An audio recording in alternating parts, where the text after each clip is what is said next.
Pernah nggak kamu ngalamin? Duh, mau investasi tapi bingung. Mana instrumen yang bagus? Duh, pusing.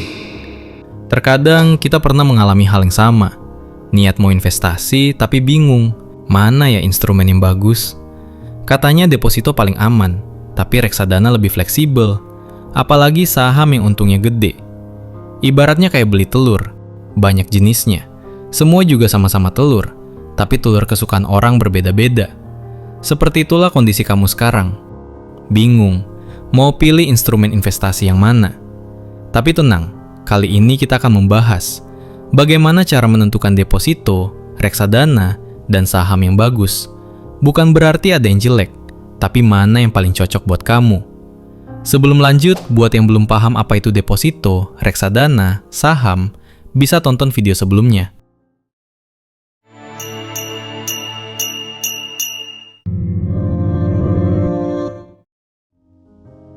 Deposito. Deposito simpelnya memasukkan uang ke bank dengan jangka waktu tertentu. Bisa 6 bulan atau lebih. Deposito dibagi menjadi 2 jenis perbankan. Pertama, deposito bank umum. Ini tuh bank-bank yang biasa kita pakai sehari-hari. Kayak BCA, Mandiri, dan lain sebagainya. Bunganya itu sekitar 2-3% per tahun. Dan kena pajak 20% untuk deposito yang nominalnya di atas 7,5 juta. Kedua, bank digital. Seperti Sibank, Neobank, dan lainnya, yang pernah heboh pada masanya, karena bisa kasih bunga 7-8%. Bank digital ini aturannya sama dengan bank umum yang lain. Bedanya cuma di bunga yang mereka tawarkan, dan bunganya tuh bisa masuk tiap hari. Keamanannya gimana, Bang? Deposito dijamin oleh LPS, tapi harus memenuhi 3 syarat agar dijamin oleh LPS. Pertama, tercatat pada pembukuan bank. Jadi kalau ada orang bank yang nawarin deposito, tapi nggak dimasukin ke bank, kita nggak bisa minta pertanggungjawaban LPS. Kedua, tingkat bunga tidak di atas bunga penjaminan. LPS ini secara berkala akan update tingkat bunga yang mereka jamin di websitenya. Mereka menyesuaikan sama tingkat suku bunga Bank Indonesia. Ini bunga maksimal yang ditetapkan, LPS per video ini dibuat. Ketiga, tidak melakukan tindakan yang merugikan bank. Misal kita ada pinjaman di bank dan gak mampu bayar. Jika kamu deposito di bank yang ada pinjaman macet, gak bakal dijamin oleh LPS. Kira-kira ada potongan gak ya? Seperti yang dijelaskan sebelumnya, deposito hanya memiliki potongan berupa pajak. Tidak ada biaya admin atau potongan pokok. Contoh, kamu deposit ke bank sebesar 10 juta, dengan bunga 5% dan jangka waktu 1 tahun. Karena nominal uang yang kamu masukkan lebih dari 7.500.000, akan kena pajak 20% dari bunga. Jadi bunga yang harusnya kamu dapatkan 500.000 jadi 400.000. Reksadana. Seperti di video yang dijelaskan sebelumnya, reksadana terbagi menjadi 4. Reksadana pendapatan tetap, reksadana pasar uang, reksadana campuran, dan reksadana saham. Sebelum menentukan instrumen reksadana, kita bahas ulang jangka waktu dan risiko reksadana. Jika tujuan investasi kamu untuk jangka pendek dengan risiko rendah, maka bisa memilih jenis reksadana pasar uang. Tapi kalau tujuan investasi kamu untuk jangka menengah dan risiko moderat, maka bisa memilih reksadana pendapatan tetap. Sedangkan jika untuk jangka panjang dengan risiko agresif, kamu bisa memilih reksadana campuran atau saham.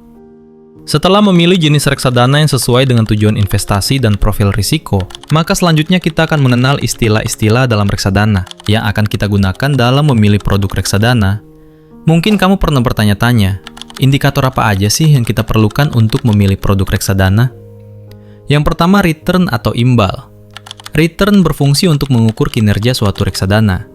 Return dapat dilihat secara year to date, yang artinya dari awal tahun hingga saat ini. Bisa juga dilihat juga secara langsung, dari 1 tahun, 3 tahun, 5 tahun, dan all time, sejak peluncuran produk reksadana. Misalnya dalam 1 tahun sebesar 5%. Hal ini berarti dalam 1 tahun ke belakang, reksadana tersebut memberikan keuntungan sekitar 5%. Tapi ingat, bahwa keuntungan ini merupakan kinerja masa lalu, dan tidak menjamin masa depan. Yang kedua adalah maksimum drawdown. Maksimum drawdown adalah penurunan maksimum harga unit reksadana dari titik tertinggi ke titik terendah selama periode tertentu. Misalnya maksimum drawdown dalam 1 tahun sebesar 5%. Jadi kamu bisa pakai maksimum drawdown ini untuk mengetahui apakah risiko penurunan di angka tersebut sudah sesuai dengan tingkat toleransi risiko kamu. Yang ketiga, aset under management.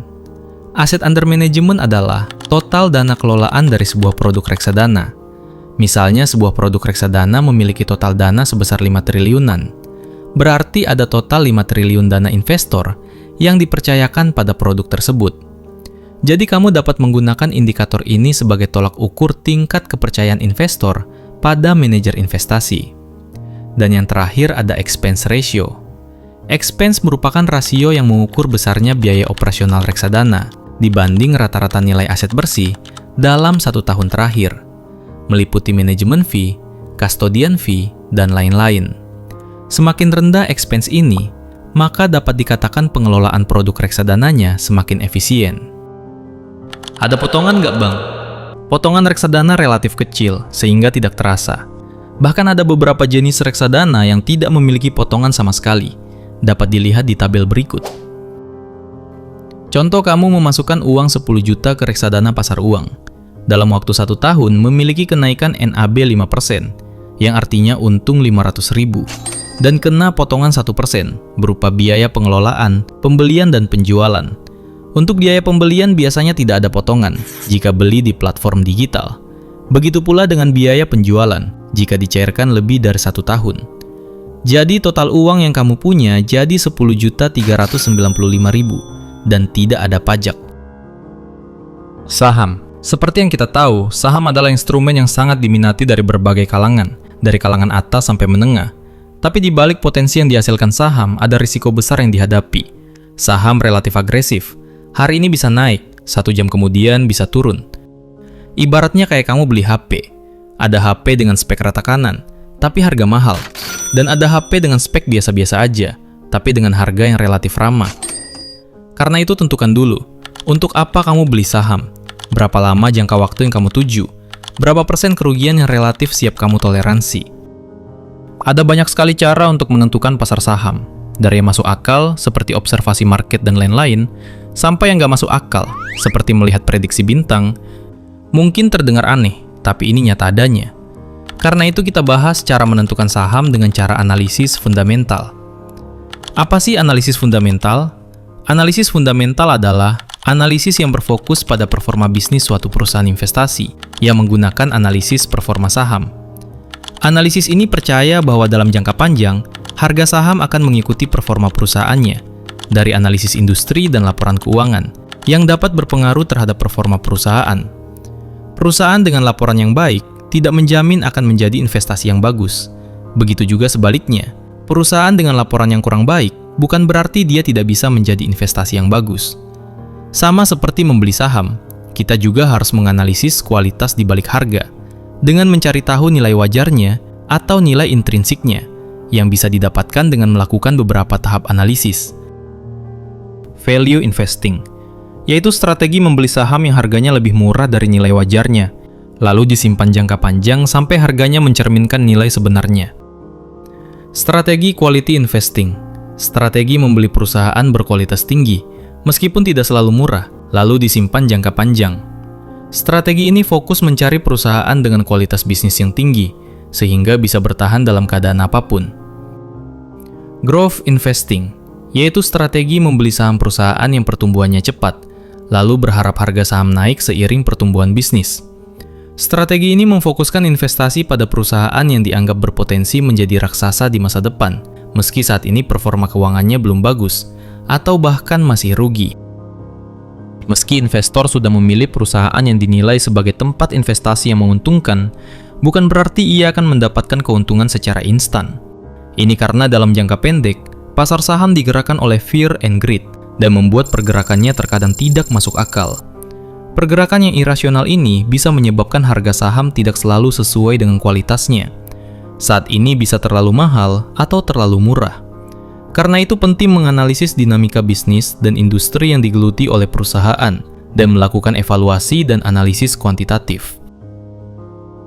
Ada beberapa karakter penting yang perlu dimiliki oleh seorang investor. Menjadi investor itu harus sabar, karena investasi itu nggak instan. Jadi selama investor sudah melakukan cukup analisis dan tidak ada perubahan pada kualitas saham, Investor tidak perlu panik ketika harga sahamnya turun. Justru sebaliknya, itu adalah kesempatan untuk membeli saham yang potensial dengan harga murah. Pada dasarnya, tidak ada instrumen investasi yang bagus atau jelek. Semua tergantung kebutuhan masing-masing investor. Karena yang kecil belum tentu sedikit, dan yang besar belum tentu banyak. Jadi, itu adalah beberapa cara untuk mengidentifikasi deposito, reksadana, dan saham. Jika video ini bermanfaat, jangan lupa klik tombol like dan subscribe. Sampai jumpa di video berikutnya.